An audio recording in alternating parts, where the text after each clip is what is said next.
আমার আল্লাহ বলে এই জমিনটা আমি পুরায়া তামা বানা দিব।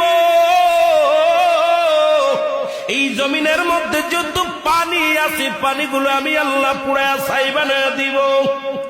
যেদিন কিচ্ছু বলতে কিচ্ছু থাকবে না,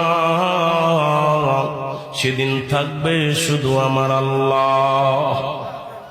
আজকে কার জন্য সুদ খাও, কার জন্য ঘুষ খাও, কার জন্য ব্যভিচার করো, কার জন্য অন্যায় করো রে মন, কার জন্য তোমরা এত বাহাদুরি করো।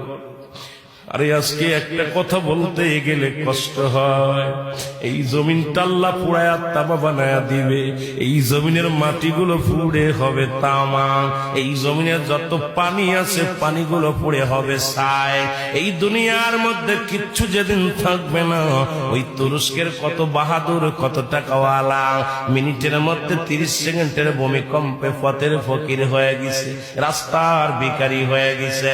আজকে তুমি দুনিয়ার মধ্যে কতই না মস্তানি করলা, এই দুনিয়ার কিচ্ছু নিয়ে যেতে পারবা না।